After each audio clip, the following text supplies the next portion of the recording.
కరీంనగర్, నిజామాబాద్, ఆదిలాబాద్, మెదక్ జిల్లాలో graduate, teacher MLC ఎన్నికల polling కొనసాగుతోంది. ఉదయం 10 గంటల వరకు గ్రాడ్యుయేట్లు 7%, టీచర్లు 12% మంది ఓటేశారు. ముఖ్యంగా పట్టభద్రులు ఓటేసేందుకు ఎక్కువగా బయటకు రావడం లేదు. గ్రాడ్యుయేట్ల కంటే టీచర్లే ఓటేసేందుకు ఎక్కువ ఇంట్రెస్ట్ చూపిస్తున్నారు. ఇక 4 ఉమ్మడి జిల్లాల పరిధిలో మొత్తం 773 పోలింగ్ కేంద్రాల్లో ఓటింగ్ జరుగుతోంది. అందులో 93 కామన్ పోలింగ్ స్టేషన్లు అరేంజ్ చేశారు. ఉమ్మడి కరీంనగర్ జిల్లాలో 210 పట్టభద్రుల పోలింగ్ కేంద్రాల్లో ఓటేస్తున్నారు గ్రాడ్యుయేట్స్. మొత్తం 4 ఉమ్మడి జిల్లాలలో కలిపి గ్రాడ్యుయేట్ ఓటర్లు 3,55,159 మంది ఉన్నారు. ఇక 4 జిల్లాల పరిధిలో మొత్తం 27,088 మంది టీచర్ ఓటర్లున్నారు. ఇక కరీంనగర్ నుంచి వెంకటేష్ మరిన్ని డీటెయిల్స్ లైవ్ లో అందిస్తారు. వెంకటేష్, డీటెయిల్స్ ఏంటి?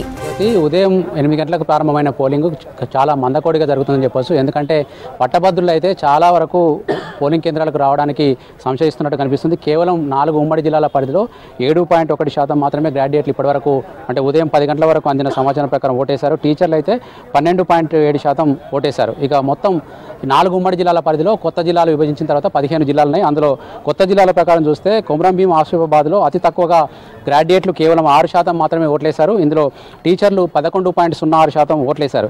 అదేవిధంగా నిజామాబాద్లో, మెదక్లో కొంత ఓటింగ్ పర్సెంటేజ్ మెరుగ్గా ఉంది. నిజామాబాద్లో తీసుకుంటే 9.5% గ్రాడ్యుయేట్స్, 15.97 టీచర్స్ ఓట్లేశారు. మెదక్ జిల్లాలో 8.2% గ్రాడ్యుయేట్లు, తర్వాత 16.41% టీచర్లు ఓటేశారు. మొత్తం ఓటర్ల పరంగా కనుక చూస్తే 3,55,159 గ్రాడ్యుయేట్లలో ఇప్పటి వరకు 25,732 మంది మాత్రమే ఓటాకు వినియోగించుకున్నారు.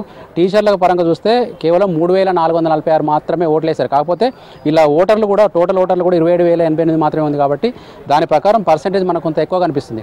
నిన్న శివరాత్రి ప్రభావం ఈ ఓట్ల మీద, ఓటింగ్ శాతం మీద కూడా పడినట్టుగా మనకు అర్థమవుతుంది. శివరాత్రి రాత్రంతా జాగరణ చేసిన వాళ్ళు కావచ్చు, ఉదయం పూట కూడా మళ్ళీ ఉపవాసాలు వదిలిన తర్వాత పోలింగ్ కేంద్రాలకు వస్తామని అనుకున్న వాళ్ళు కావచ్చు, ఇంకా పెద్ద ఎత్తున ఓటింగ్ కేంద్రాలకు అయితే రాలేదు. కాకపోతే మనకు దగ్గరలో ఉన్న వాళ్ళు, టీచర్లు అయితే కొంత సమూహంగా వచ్చి ఓట్లు వేసి వెళ్ళిపోతూ ఉన్నారు. దాదాపు 7% మాత్రమే గ్రాడ్యుయేట్లు వేశారంటే ఇంకా 93% లాస్ట్ పర్సెంటేజ్తో పోల్చుకున్న, లాస్ట్ ఎన్నికల పర్సెంటేజ్తో పోల్చుకున్న కూడా 2019లో జరిగిన ప్రకారం అక్కడ 59% గ్రాడ్యుయేట్ ఓట్లు పోలైనాయి. 59% కావాలన్నా కూడా ఇంకా చాలామంది పోలింగ్ కేంద్రాలకు రావాల్సిన అవసరం ఉంది.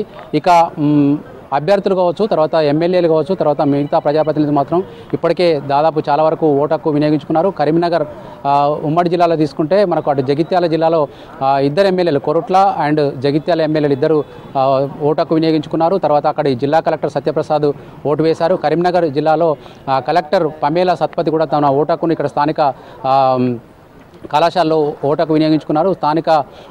స్థానికంగా ఉన్న అభ్యర్థి, కాంగ్రెస్ పార్టీ అభ్యర్థి వి నరేందర్ రెడ్డి కూడా ఓటకు వినియోగించుకున్నారు. ఇట్లా ఓవరాల్గా నాయకులు కావచ్చు, తర్వాత వాళ్ళ అభ్యర్థులు కావచ్చు ఓట్లు అయితే వేస్తున్నారు. ఎందుకంటే కరీంనగర్, మెదక్, నిజామాబాద్, ఆదిలాబాద్ ఉమ్మడి జిల్లాల పట్టభద్రుల నియోజకవర్గం నుంచి పెద్ద ఎత్తున అభ్యర్థులు బరిలో ఉన్నారు. 56 మంది అభ్యర్థులు బరిలో ఉండగా దీంట్లో ప్రధానంగా మనకు ప్రియారిటీ వైజ్గా ఓట్లు వేయాలంటే ఒక్కొక్క ఓటర్ నిజానికి కనుక అందరినీ చూసి, అందరినీ పరిశీలించి ఓటు వేయాలంటే చాలా టైం తీసుకుంటుంది. కానీ ఓటర్లు కూడా లోపలికి వెళ్ళి తొందరలోనే బయటకు వస్తున్నారు. కాబట్టి వాళ్ళు వేసే ప్రియారిటీ ఓట్ల సంఖ్య కూడా చాలా తక్కువగా ఉన్నట్లు మనకు అర్థమవుతుంది. కొంతమంది ఓటర్లు మాట్లాడించినప్పుడు తాము కేవలం 4-5 మందికి మాత్రమే ప్రయారిటీ ఓట్లు వేసామని చెప్తున్నారు.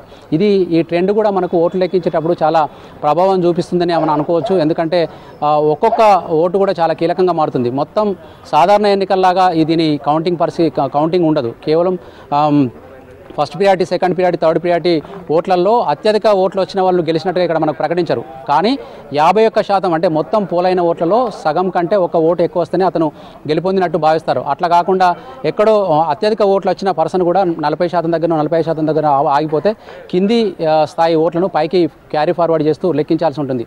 ఆ క్రమంలో ఓటర్లు వేసే ప్రియారిటీ ఓట్లు కూడా చాలా కీలకంగా మారుతాయి. ఆ క్రమంలో చాలామంది ఓట్లు వేసేటప్పుడు కేవలం 4-5 ప్రియారిటీలను మాత్రమే తీసుకుంటా ఉన్నారు. దీంతో చాలా టఫ్ ఫైట్ ఉండబోతుందని మనకు అర్థమవుతుంది.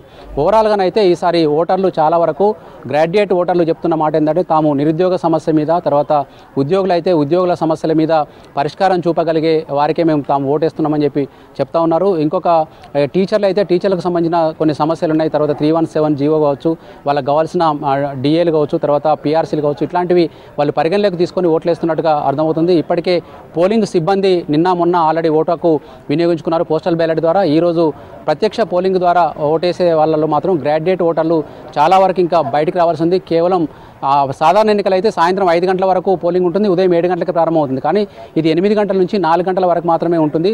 టైం కూడా చాలా తక్కువ ఉంది. ఇప్పుడు ఆల్రెడీ 11 దాటిపోయింది. కాబట్టి మనకు ఇంకొక 5 గంటల సమయం మాత్రం ఉంది. ఈ 5 గంటలలో ఎంత శాతం పోలింగ్ ఉంటుందన్నది వేచి చూడాల్సి ఉంది జ్యోతి.